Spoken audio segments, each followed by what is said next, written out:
Good morning, नमस्कार, आप सभी का बहुत-बहुत स्वागत है वैदिक बाइट्स में और मैं हूँ आपके साथ बिंदु चावला।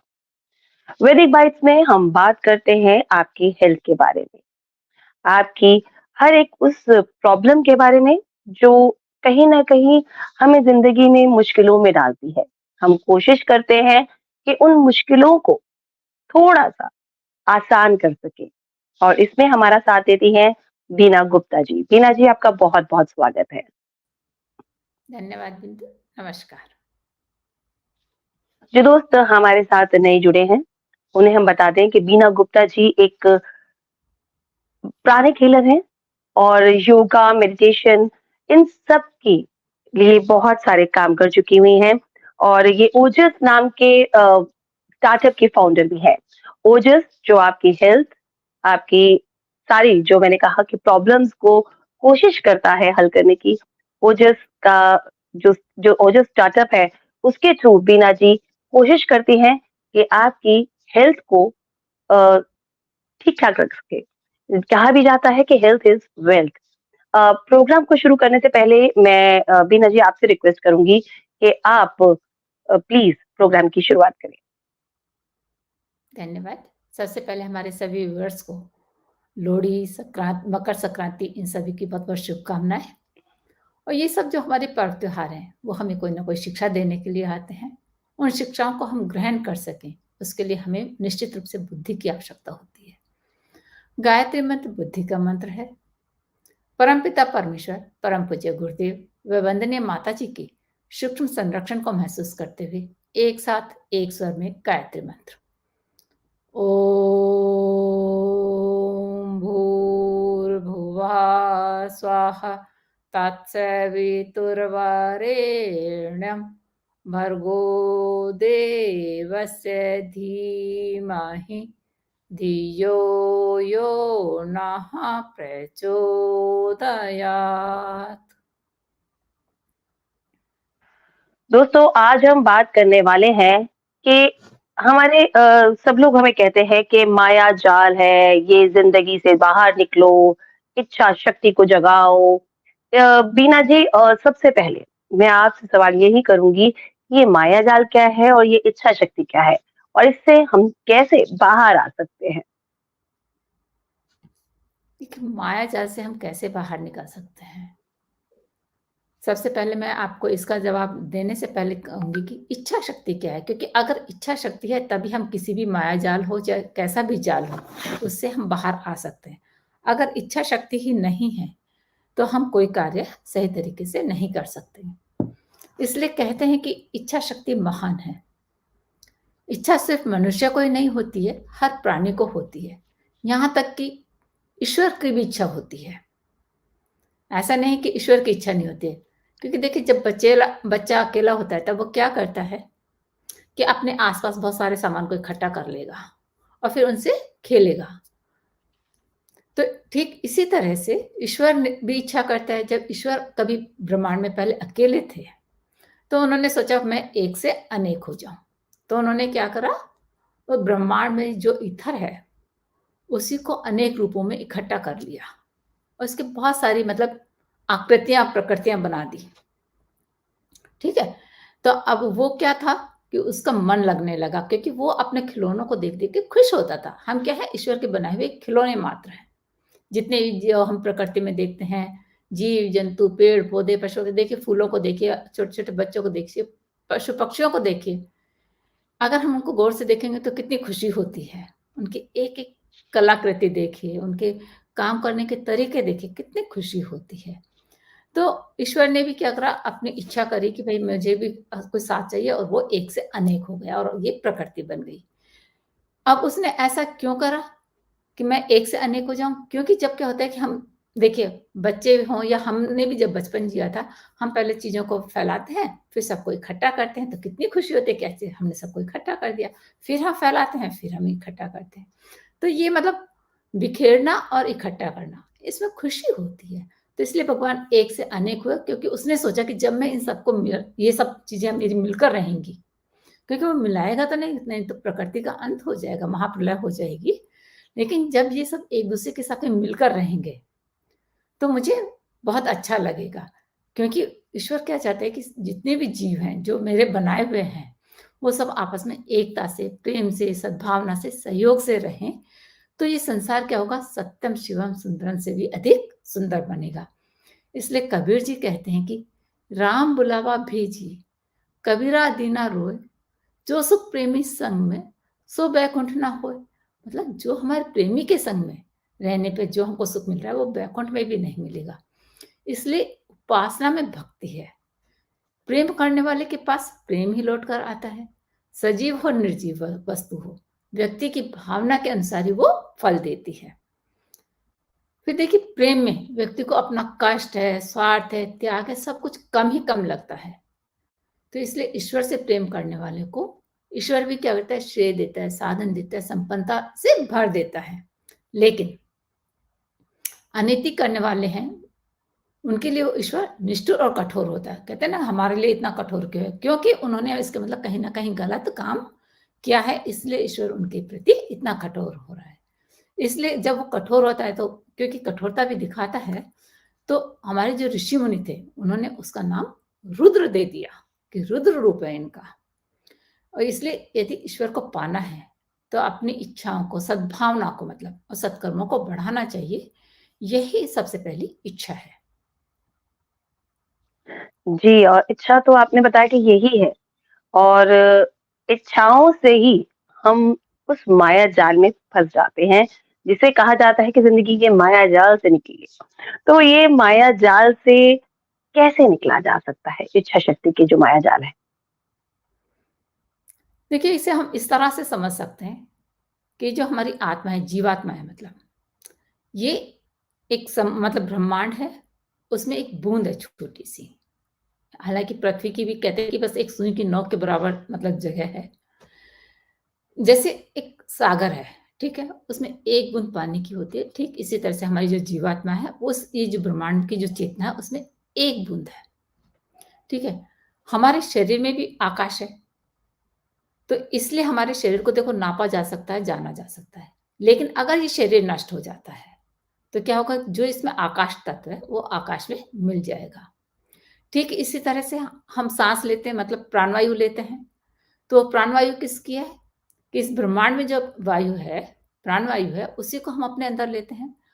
अगर हमारा ये शरीर नहीं रहा, तो क्या होगा, वो वायु भी ब्रह्मांड में मिल जाएगी। तो ठीक इस तरह से हमारा ये शरीर दिखाई देता है, जैसे कि सागर की अगर लहरों पर देखें, तो हमें सूर्य नज़र आएँगे, लेकिन सूर्य तो एक ही है, वो अनेक तो नहीं है। इसी प्रकार क्या होता है कि जो जीव है, वो हमें अलग-अलग नज़र आते हैं, लेकिन है क्या? चेतना की एक ही चेतना है जो कि सब जीवों में बह रही है। अब इसका जो गुण है जीवात्मा का, वो कैसे? जैसे एक छोटी-सी चिंगारी लीजिए, उसमें अग्नि का वो सारा गुण होगा, जो कि बड़ी अग्नि में होगा। अगर वो चंदन को जलाएगी, तो क्या होगा? सुगंध आएगी। अगर कूड़े-कचरे को जलाएगी, तो दुर्गंध होगी। ठीक इसी प्रकार जब ये जो जीव है, हमारी जो जीवात्मा है, वो माया के जाल में फँस जाता है, मतलब लोभ, मोह, इस संसार के भौतिक वस्तुओं में फँस जाता है, तो क्या होता है, वो अपने स्वरूप को, अपने लक्ष्य को, सबको भूल जाता है। जब वो अपने लक्ष्य को ही भूल गया, तो क्या होता है, उसकी जो स्थिति होती है, वो बहुत दयनीय हो जाती है, मतलब दुर्गति होती है एक तरह से। हम कहते हैं ना, कितना दीनहीन बना हुआ है, मतलब इसके अंदर मतलब कमज़ोर-सा बना हुआ है, इसकी कोई इच्छा शक्ति ही नहीं है। तो इस मायाजाल से जब निकलने के लिए उसको क्या करना पड़ेगा? यज्ञ, जप, तप, साधना, उपासना, ऐसे अनेकों उपाय हमारे ऋषियों ने बनाए हैं, जिनके द्वारा कि वो इस मायाजाल से निकल सकता है। जैसे देखिए, जो इलेक्ट्रिकल इक्विपमेंट है, मतलब विद्युत उपकरण है, जैसे हमारे जितने भी इलेक्ट्रॉनिक आइटम हैं, वो क्या होता है? जब इलेक्ट्रिसिटी से जुड़ते हैं, तभी वो काम कर पाते हैं। अदरवाइज़ वो कितना भी अच्छा इक्विपमेंट हो, लेकिन कोई काम नहीं करेगा। ठीक इसी तरह से जो हमारी आत्मा है, वो जब परमात्मा से जुड़ जाती है, तभी उसके अंदर कोई भी अपनी इच्छा शक्ति को बलवती करने के लिए, कहते हैं ना, अगर उसमें इच्छा में ही बल नहीं है, तो वो तो बेकार की है। तो वो समर्थ मतलब इच्छा शक्ति जो उसकी बलशाली बनती है। इसे ऐसे भी सोचा जा सकता है कि मनुष्य जीवन एक तरह से जीवात्मा की जवानी है, क्योंकि वो देखिए, और किसी भी प्राणी के रूप में जन्म लेगा तो वो इतना नहीं कर सकता, जितना कि इस मनुष्य जीवन में कर सकता है। ऐसे हमारे कहते हैं कि युवा है, उसमें इतनी शक्ति होती है कि वो कोई भी कार्य कर सकता है। तो मतलब इसको जवानी की तरह बोला गया है। और जीवन का जो स्वरूप है, उद्देश्य है, लक्ष्य है या उपयोग करना है, वो उस जीवात्मा का क्या है? एक तरह से ब्रह्म विद्या है। और यही उसका ब्रह्म ज्ञान भी है, आत्मज्ञान भी है, उसका प्रकाश भी है कि वो इस जीवन को कैसे सदुपयोग कर सकता है, और यही गायत्री है। तो मनुष्य का जो स्वभाव है वो क्या है? भुलक्कड़ है, कि वो कहेगा हर काम को मैं भूल गया। और वैसे भी एक ईश्वर ने हमें बहुत बड़ी शक्ति दी है कि हम पास्ट को भूल जाते हैं। अदरवाइज़ तो हम अगर पास्ट को याद रखते तो हमने बचपन में हमारे साथ में किसी ने क्या करा, तो वो हमको अब तक याद रहता, तो हम उससे बदला लेने की सोचते। हम भूल गए। पिछले जन्म में हमने किसी के साथ में क्या करा या किसी ने हमारे साथ में क्या करा, हम भूल गए। तो इसलिए भगवान ने उसको भुलक्कड़ बनाया है। लेकिन अपने आप को भूलना, मतलब अपनी आत्मा को भूलना, अपने लक्ष्य को भूलना, वो सही नहीं है। बल्कि अपनी भूल को सुधारना, वो सही है। कि अगर हम भूल गए हैं अपनी आत्मा को या लक्ष्य को, तो उसे हमें सुधारना चाहिए। सुधारने का मतलब है कि जैसे आपने एक खेत है, ठीक है? उसमें कोई फसल उगी, लेकिन उसमें नई फसल उगाने तो हम क्या करते हैं, उस खेत को जोतते हैं और फिर उसमें नया बीज बोते हैं। और उसकी जो खरपतवार आती है, उसमें बीच-बीच में जो और पौधे, पेड़-पौधे निकल जाते हैं, उनको हम हटाते हैं। ठीक इसी तरह से जो हमारी आत्मा है, उसको नए जन्म के लिए तैयारी करने के, आगे का मतलब हमारा नया जन्म मतलब फ्यूचर हमारा अच्छा बने, तो हमें उसको नए बीज उसमें डालने पड़ेंगे, नए विचार उसमें डालने पड़ेंगे। तभी जो हमारा स्थूल है, सूक्ष्म शरीर है या कारण शरीर है, वो उसमें बल मिलेगा, उसकी इच्छा शक्तियों में बल मिलेगा। तब हम क्या होगा, इस जो संसार का माया जाल है, उससे हम छूट सकेंगे, क्योंकि हम अपने लक्ष्य के ऊपर ध्यान देंगे। तो जब हम अपने लक्ष्य के ऊपर ध्यान देते हैं, तो हमें आनंद की अनुभूति होती है। तो इसलिए ये जो प्रकृति में जितनी भी हलचल होंगी, फिर उसमें भी हम आनंद महसूस करेंगे, क्योंकि वो भी हमें आनंद देती हैं। अ, बीना जी, आपने कहा हमें आनंद देती है, हमें, यानी कि भगवान ने हमें बनाया है, तो हम आनंद लेते हैं। भगवान ने आनंद की हमारे अंदर कहीं न कहीं चीज़ों को, हमारी इच्छा शक्ति को बनाया है, तो हम, लेकिन सबसे बड़ा सवाल ये उठता है कि भगवान ने हमें किस उद्देश्य से बनाया है? हमारा उद्देश्य क्या है? तो उस उद्देश्य को आप बताइए। प्रश्न तो थोड़ा आपका टेढ़ा है, लेकिन कोशिश करती हूँ मैं इसे समझाने की। देखो, किसी भी जीव का तन हो या मन या फिर बुद्धि हो, सब कुछ ईश्वर ने ही बनाया है। इस बात को तो हम मानते हैं, क्योंकि विज्ञान में अभी वो क्षमता नहीं है कि वो कोई भी अंग बना दे शरीर का, या रक्त बना दे, या बुद्धि को बना दे। अभी विज्ञान में वो शक्ति नहीं है। कह सकते हैं कि जो निर्माण है, कि हमारे शरीर का निर्माण है या मन का निर्माण है, बुद्धि का है, वो सब ईश्वर के हाथ में है। लेकिन उसको कैसे उपयोग में लाना है, उसका कैसे संचालन करना है, वो मनुष्य के हाथ में दिया है। क्योंकि जब परीक्षा हो या प्रतियोगिता, जब कोई भी हो, देखिए जब कोई कंपटीशन होता है, तो उसमें जो सफल होता है उसी को इनाम मिलता है या उसको गोरा मिलता है, उसका गुणगान होता है। ठीक इसी तरह से जो हमारा ये जीवन है, वो एक तरह से हमारी इस परीक्षा का समय है, हमारी आत्मा की परीक्षा का समय है वो। अब कौन इसमें कितना खरा उतरता है, ये उस आत्मा की जो कुशलता है या उसने जो सीखा है, उसकी प्रामाणिकता है, उससे उसको बढ़ा हुआ गोरा मिलेगा या उत्तरदायित्व मिलेंगे। जो महान व्यक्ति बनते हैं, मतलब वो बड़े-बड़े अपने उत्तरदायित्व लेते हैं ना, बड़े-बड़े अपने कामों को अपने हाथ में लेते हैं, तो वो कब मिलते हैं? जब उनकी आत्मा में वो शक्ति होती है। क्योंकि देखो, ये ब्रह्मांड है जो गोल है, और हमारे जो कहते हैं अणु परमाणु है, वो भी गोल हैं। अब चाहे उसमें जब गोल है तो हम गोल-गोल ही घूमेंगे। अब उसमें चाहे हमारे विचार हों या हमारे काम हों, या कहते हैं 84 लाख योनियाँ हैं। उसमें भी क्या होगा, गोल में तो आप आगे ही चलेंगे, पीछे तो आप जा ही नहीं सकते, रिवर्स में तो जा ही नहीं सकते। आपको आगे ही चलना पड़ेगा, और घूमकर जब वो पूरा चक्कर पूरा होगा, तो घूमकर वो वहीं पर आ जाएगा जहाँ से वो चली थी। इस तरह से उम, मतलब हम ये कह सकते हैं कि ब्रह्मा, विष्णु, शिव ही इस प्रकृति को चला रहे हैं। क्योंकि ब्रह्मा जी की ने क्या करता, वो उन्होंने इच्छा करी कि मैं एक से अनेक हो जाऊँ, तो ये प्रकृति बन गई। हम भी इच्छा करते हैं कि हम ये काम कर लें, तो हम उस काम के लिए चल पड़ते हैं। विष्णु की तरह से पालन होता है, हम अपनी इच्छाओं में मतलब बार-बार एनर्जी डालते हैं, बार-बार उसके ऊपर विचार करते हैं, मतलब उनको पालते हैं कि हमको ये काम करना है, ठीक है? क्योंकि देखिए हम एक साँस लेते हैं, दूसरी साँस छोड़ते हैं, तो हम मतलब अपने आप को भी पालते हैं, मतलब किसी भी चीज़ को हम बार-बार करते हैं, तो वो हम पालन करते हैं। और शिव हमें क्या करते हैं, नियंत्रण रहना सिखाते हैं।